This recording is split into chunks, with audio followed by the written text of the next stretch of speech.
Hello everyone, I am Mohammad Zishan and today I am going to discuss about solid angle and Eddington limit. So I'm going to start from the very basic radian. So let's say I have a circle with radius r and it has some arc length which is equal to the radius r. Then the angle subtended at the center of the circle, that would be equal to 1 radian. And keep in mind that is the unit of the angle. So the angle also gives us the direction in a two-dimensional space because the radian is a one-dimensional. So we use angle to identify the direction in a space. It can be two-dimensional space, three-dimensional space. Or we can also define it as s is equal to r theta. R is the radius, theta is the angle in radius, s is equal to arc length, and when s is equal to r, theta is equal to 1 radian. We can also find the total radian in a circle. That's this by using this relation circumference of a circle divided by the radius of a circle. 2 pi r divided by r, we will get 2 pi. That is the total number of radian in a circle. Okay, so what if we need to find the direction in a three-dimensional space? So we use the solid angle for this, that is the two-dimensional angle in three-dimensional space. It also measures of something how big it appears. So let's say there is an observer and it want to observe of this particular object. So along this line of sight, the angle that is formed over here in three-dimensional space, that is known as the solid angle, and mathematically we define it as area of the small patch divided by the radius square. So a over r square would give us the solid angle.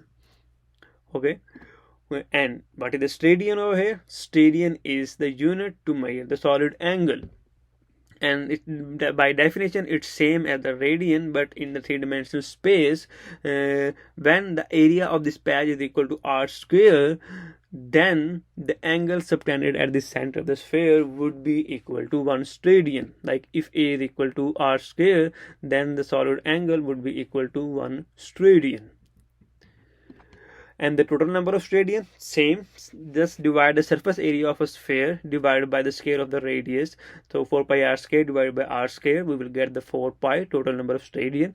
And keep in mind, I mentioned that the solid angle is basically a two-dimensional angle, because in this sphere, if theta is the angle with z-axis, so if I say the theta is 45 degree or the pi by 4, so it can be in this direction or it can be in this direction. So therefore we need another angle phi to identify the exact direction of a particular object that we are going to observe.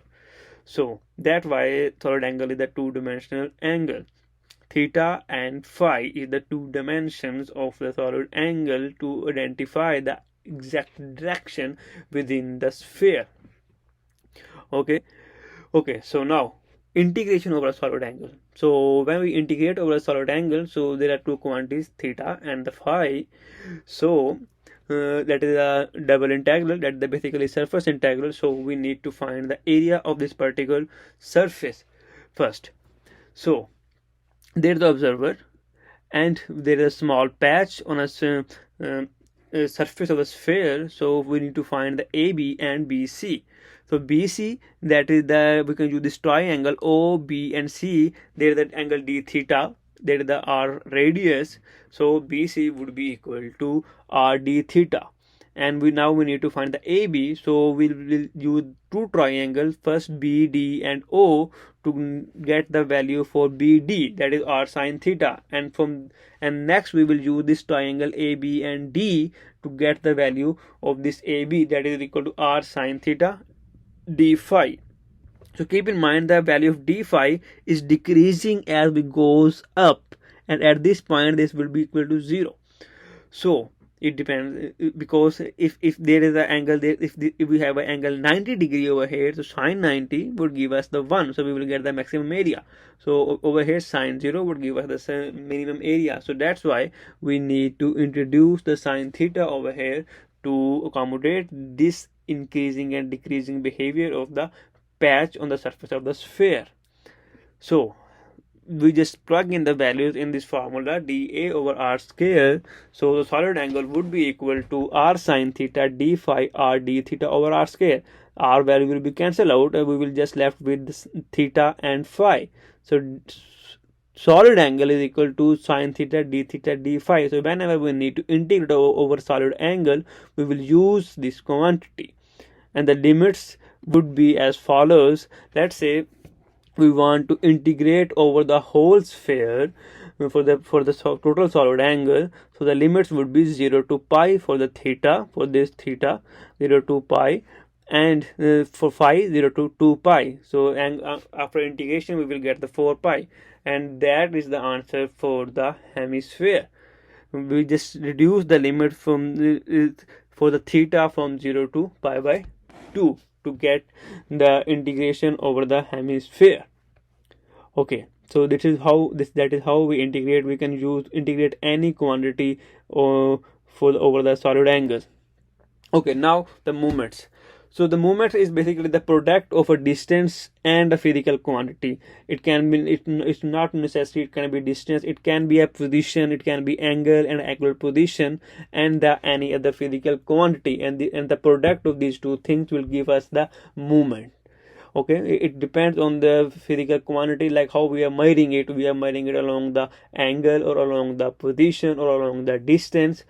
So that's the relation for the movements, but that is for the single point. But if we have if the quantity is not considered on a single point, then we need to use integration to sum up all of the values. So that's why we use such relation. So that is the most common relation that we use in the fundamentals. That is the movements over the specific intensity I knew, and it depends on the angular angle, that is the cos theta, and the value of n give us the movements. If n is equal to 0, it means to say no angular dependence, and cos theta will be vanished, and we will left with the zeroth movement. If n is equal to 1 over here, we will get the first movement. If n is equal to 2, we will get the second movement. So that's how we define the movements. So here is the example for the zeroth movement of the specific intensity, and that is the energy per unit frequency, per unit area, per unit time, and per unit direction.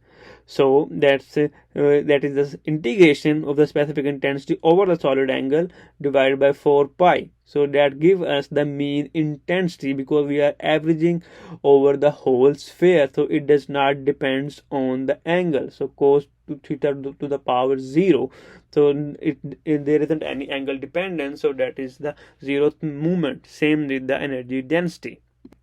And now for the first and second movement. So the first movement, the power of the cos theta is equal to 1, and that quantity will becomes the specific flux. And the second movement is also the angle dependent, and we have a cos square over here, and that is the momentum flux. So for the first movement, we have the cos theta, that because the surface we have an incident ray on some certain angle, so we use the cos theta. And in this momentum flux, we have a 2 cos theta, first one from the surface area, and the second from the vector component of the momentum as well. So that's why we have a cos square theta. So we have this is the example of the movements. Okay, let's start our second question, radiative diffusion. So to study the radiative diffusion, we have two different models, Rose-Lent approximation and Eddington approximation, and they both include emission, absorption, and scattering. And we also assume that these processes are isotropic or symmetric, but we still observe the radiation coming out from the star. So what is the reason? It's because the stars are not the perfect black bodies. So it means to say they include anisotropic components. It can be a temperature gradient, it can be a radial gradient. So there are the variation within the stars. So let's say we have a photon emitting from this in the star, and there are different mean free paths, and it travels from here to and it reaches at the surface, and it emits from the surface to the space. So during this time period, it faces the emission, absorption, and scattering. So due to temperature gradient, the core of the star is hotter as compared to the surface of the star. So due to temperature gradient, the radiation travels from higher temperature to the lower temperature. So due to these anisotropic scenarios, we are able to see the radiation coming out from the star. So to study this type of scenarios, we need to include anisotropic components. So this is what Rosland approximation and Eddington approximations does. But over here we will just study Eddington approximation, and that is kind of a generalized case of a Rosland, because in the Rosland we assume that the intensities are isotropic and they reach the black bodies at the higher optical depth. But in the Eddington we only assume the isotropy case, and it occurs at the lower optical depth, so we have a more area to discuss the star. So that's why the Eddington approximation is the more generalized scenario. So okay, before studying the Eddington approximation, we need to understand what is plane parallel approximation. So basically in this scenario, we assume that star is spherical, but the scalar quantities depends only on the height, because when the radiation reach on the surface of the earth, so it reaches on the only small patch, so we will consider this patch as a flat. We are not considering the whole earth as a sphere, because we are on a small patch, so the small patch will be considered as a flat surface, so we can deal it as a Cartesian coordinate, but we are still in a spherical coordinate system. But scalar quantities depend on the z, on the height, and the angular quantities depend only on the theta, not on the phi. So we can define cos theta dz over ds, and ds is equal to dz over cos theta. So we can see that the ds along this ray, they have to travel, radiation have to travel the longer path as compared to the dz. And we can also assume nu is equal to cos theta for our convenience. So that is the first approximation that we make to study the Eddington approximation. Okay, so these are the approximation, and that is the requirements for the Eddington approximation. First of all, plane parallel, and we assume this the intensity. In this we have first term a nu, that is the isotropic component, and b nu is only the b nu into mu, that is the anisotropic component, and they depends on tau, the optical depth, and that optical depth depend on the z. And the third, the main, is that we do not assume that there reaches to the black body scenario. So I nu is not is equal to b nu. So there is only intensities only approaches to the isotropy, but not necessarily the thermal values. So that is the main difference between Rosland, because in the Rosland we assume that I nu is equal to b nu. Okay, so let's do some mathematics to drive the Eddington approximation. So I will use the moments over here that I previously defined. So that is the zeroth moment, J is equal to 1 over 4 pi I nu d omega. That is the main intensity, and over here is the cos theta to the power 0, because there is no angular dependence. So I can define it in another way, like I can if I put the value of d omega, that is sin theta d phi d theta, and it does not depend on the phi anymore, so we will the phi component will give us a 2 pi, and after some simplification we will get the j is equal to 1 by 2 minus 1 to 1. So we can just convert these limits by using this basic calculus. So we have this first moment, and similarly we can define the previous was the zeroth moment, not the first moment, and we can define the first moment over here. There's a mu to the power 1, and that is the second moment, mu to the power square. So we define 3 different moments, and now we have to integrate them by using the calculus. So we have I is equal to a plus b mu. B and a base depends on the tau, and that depend on the z, so we can integrate it. So after the integration we will get a is equal to g. I'm not going to these steps, these are very basic, so you can just understand them. Okay, so a is equal to j. for the zeroth movement, that basically mean intensity. And the next, if we solve these integrals, we will get v by 3 and we will get j by 3.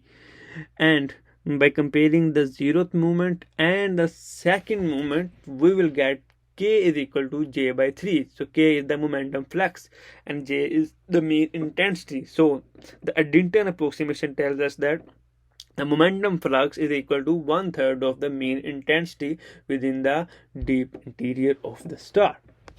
So that is the Eddington approximation. So this Eddington approximation can be exact in this scenario if we define the specific intensity in a two stream radiation field deep within a stellar interior. So we this intensity, we define it in the piecewise function, and that depends on the theta, that is the angle over here, that is pi by 2 and pi by 2 to pi. So that is the outward radiation, that is inward radiation. Outward radiation is greater and inward radiation is lesser. So again we define the movements and we will integrate them, and we will compare the zeroth movement with the second movement, and we will get the exact value. Momentum flux is equal to 1 by 3 u.